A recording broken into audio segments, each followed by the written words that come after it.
Okay, so the tool that we want to focus on in this video is that of theme. Now, I want to explain that the reason why we started with plot and then moved to themes and type is because themes and type actually flow out of plot, okay?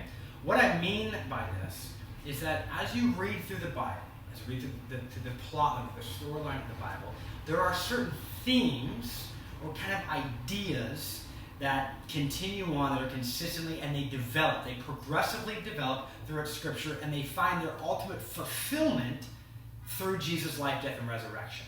Okay? So, the kind of things that can be included in a theme will be things like temple.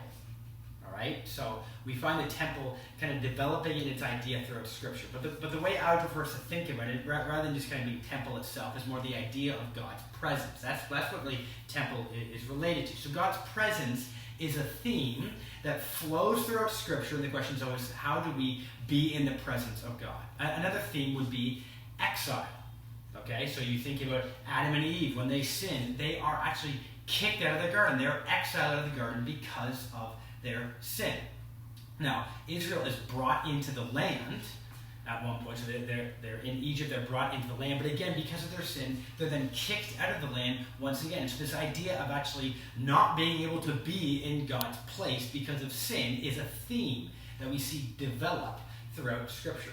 Other themes would be things like covenant. How does God relate to his people? That's really what covenant is dealing with. Or kingship, or king itself. These are themes that we see actually develop. They come up earlier in Scripture, and they develop throughout Scripture, and they find their fulfillment in Jesus Christ. So let me give you an example of one of these. I'm going to do God's presence, okay? This idea of temples. I think when you see this example, you start to get an idea of what I'm really getting at here. So, in Genesis, when God first creates the world, he has this garden, so there's a specific place in God's creation where man is put as his image, and God is present there in the garden. He actually walks around in the garden. But, because of sin, again, that they are exiled out of the garden, which means they're actually exiled from God's presence. God is now separated from humanity. Now we see a mini reversal of this happen when Moses leads the people out of Egypt, and they're in the wilderness, and then he actually builds a tabernacle. It's like a mini temple that has this square part called the Holy of Holies in which God dwells. Okay, so this is actually a bit of a reversal again from the garden, because what's happening is now God's presence is with the people. Okay, he's actually living among the people, he's traveling with them. However, there's this catch to it, and that he's still separated from them. Yes, God is present among the people, but in order to actually get to him, they have to have a lot of sacrifices, and actually only one person can go in before God himself. So yes, God's present with his people, but there's still the separation. Sin is still this reality that separates us ultimately from God. Now this develops all the way until you have the temple, when Solomon builds the first temple. Now it's modeled like the tabernacle. Okay, so there's this square part at the back of the temple called the Holy of Holies, where God's presence dwells. There's the smoke that fills it up. And now God is actually living in the permanent place of God's people. He's in Jerusalem. Okay? But again, there's this separation.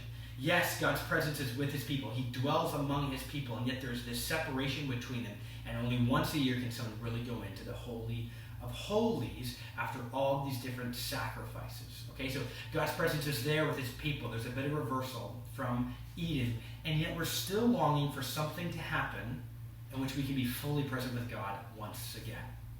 And this develops all the way until you come to Jesus Christ, where John explains in John 1 that Jesus actually dwelt among us, and the Greek term there is he tabernacled among us, which is obviously significant based on this idea of tabernacle. But really, it's not just that Jesus was incarnate, he came among us, but what Jesus says in John 2 is so significant for developing this idea of God's presence being among with us, because he points to the temple and says, destroy this temple, and in 3 days I'll raise it up.